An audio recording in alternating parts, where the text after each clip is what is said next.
Now, I want to talk about building that strategic board search plan, how you're going to secure your first or your second board appointment. And the first thing to really understand is the paradigm. Board careers are incremental. The first role leads to the second leads to the third. And so no one starts, securing that $60,000 plus board appointment with all the bells and the whistles. People are starting pretty modestly in the early days and they're building up credentials. Now, that could even mean serving on a committee or an advisory board and really sort of earning the stripes, so to speak. So this is really understanding the paradigm. Now, when we meet with clients who want to develop a board portfolio, we say to them, you need to have a couple of stepping stone board seats. You've got to get a couple of runs on the board to even be in the hunt for even quite modest board roles. And just the other day, we had quite a modest not-for-profit organisation based in Sydney. It was almost volunteer. There was a small component of remuneration. I think it was about $1,000 per board meeting. And we understand that there were nearly 700 applicants for that role. So it just goes to show how crazy this space has become. The number of people applying for roles and the number of people trying to sort of get the hustle on to secure appointments. So as you embark on this journey and you want to secure board appointments, you really want to build this strategic board plan, and you want to identify what would be the correct first board seats for you personally. What would work best? Now, I know for me, it's going to fall into maybe two categories. I could certainly serve on a not-for-profit organisation, maybe an organisation that has human resources challenges, maybe fundraising challenges. They're two areas where I could add a lot of value. But I have to be realistic in that not-for-profit sector. I am not ready to serve on the highest profile charities in the country. So, for example, the Smith family, which is a 60 million turnover plus organisation, I'm not ready to serve in an organisation like that. I haven't earned my stripes. So more realistic would be a not-for-profit that maybe is in that 1 to 5 million turnover range. And I'm looking for an organisation that has quality people on the board that I can learn from. I'm looking for an organisation that has a bit of structure and focus to it, and it has to be something that aligns with me personally. So it's got to be an organisation where I've got a real interest in the organisation, because I can tell you the work's going to be hard. And if you're not in alignment, if you're not loving the work, you're going to find it extremely challenging to keep turning up to those board meetings in the long term, especially because often these roles are unpaid. This is one of the things we've really got to get our heads around. Very few people start with remunerated board positions. Most of the work in the early days is unpaid. What you're getting is experience. What you're gaining is networks. What you're gaining is credibility. And, that is, how can you put a price on that in reality? If these are the roles that eventually help you have a $500,000 plus board portfolio, they're worth everything. But increasingly, I find people want the quick fix. They want the shortcut. They want to go straight to remuneration. Maybe their motivations aren't quite right. But the reality is you have to be prepared to serve, be a servant leader. Sometimes this work is not remunerated. It may cover expenses. You may get some professional development fees out of it. But the upside financially might be quite modest, but you need to look at the bigger picture. So not-for-profit could be a really good starting point. I also believe, and in the not-for-profit sector, you've got a whole raft of different opportunities here. You've got everything from charities to industry boards to sports, arts, community. A lot of the sectors are overlooked. So, for example, arts is always overlooked.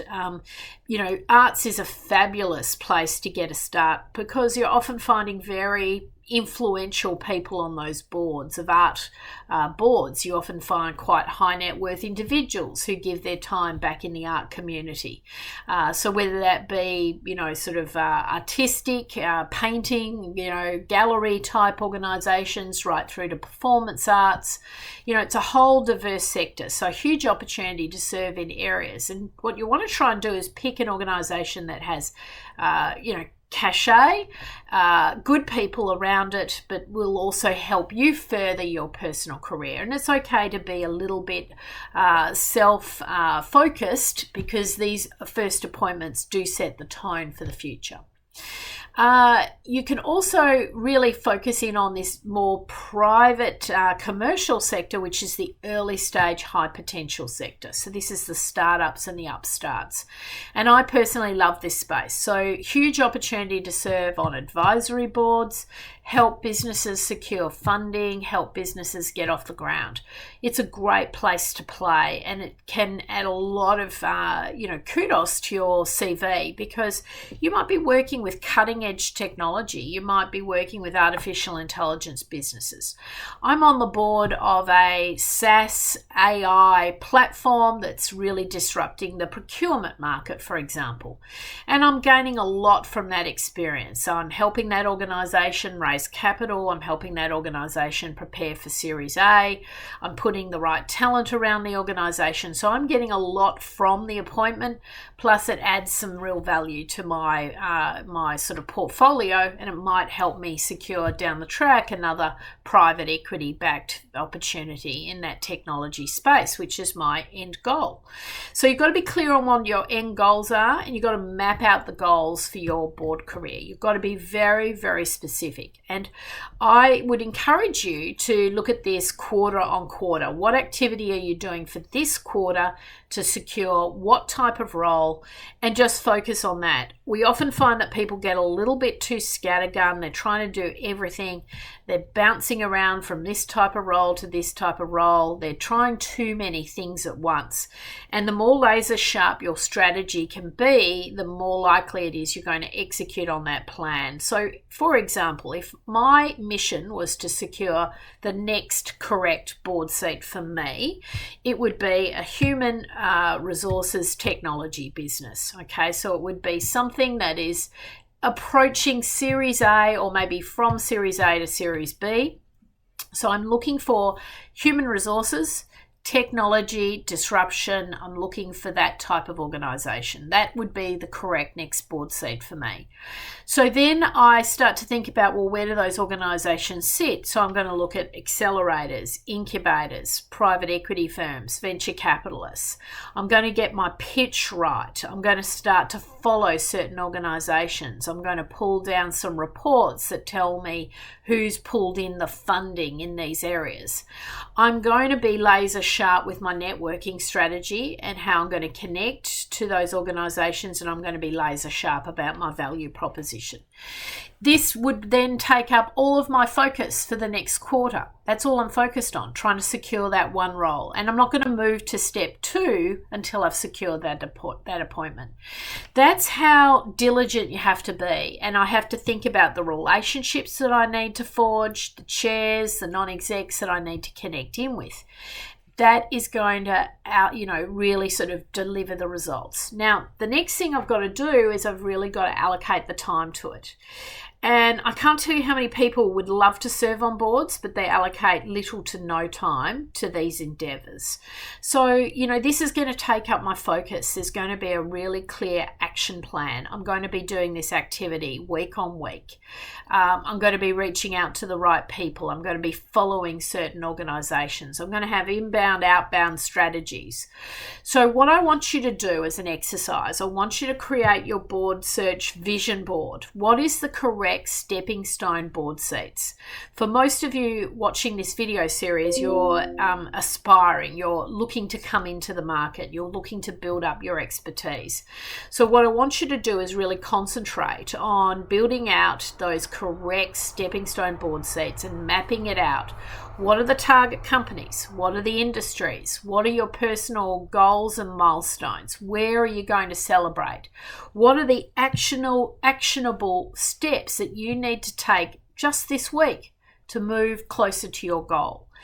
And you really need to translate all of this now into activity. And this is really the key differentiator for me. The people who are successful in this space are highly active. Every week, every day, they're reaching out to new people. They're showing up on the LinkedIns. They're sharing their thought leadership. They're reaching out to people. They're thinking about it night and day. They're executing on their goal. The action plan is there. And that's why we've got to get really clear here. So we're building the foundations out. We've spoken about building out the unique value proposition. And now we're talking about this strategic board search plan. How are you going to find these roles? Now you're going to find these stepping stone board seats through your personal networks. Think about who you have who are influential in your networks, who are currently serving on boards, who've had experience dealing with you, because they're the obvious places to go to start, because they're going to make a huge difference to the search plan. And if you were building out a board portfolio, you would be doing this type of activity quarter on quarter. So by the end of the year, you've secured your 3 or 4 board seats. So it's really crucial to get into this rhythm and get the level of activity up to the correct level so that you're going to start to deliver results. Until you can prove that you can secure that one board seat, everything else is a bit of noise and a bit of peripheral activity. I think you want to get this proof of life, that you can actually do this methodically, step by step, and secure one board seat. If you can secure one, you can secure 2, but you've got to get the foundation right. You've got to get the fundamentals right. You've got to be able to get this proof of life. And then this will give you the confidence potentially to get the second role and the third role, and then start to build up the remuneration levels. And that might give you the confidence maybe to leave the corporate world and start your board portfolio. A lot of people these days are going hybrid. They've got a few board seats and they're still working a day job. And I think it's a perfect opportunity for you to really set these goals. And of course, the organisations that you're going to be joining, you're going to be giving back, creating a good experience, learning on the job, so to speak, building up that expertise so that you can go forward to the next role. Keep in mind, and this is a rule of the game, board careers are incremental. This rule never changes, so you've really got to get back to basics. What is the correct stepping stone board role for you? What is the next correct move that you need to take in this week or this month to secure a board seat?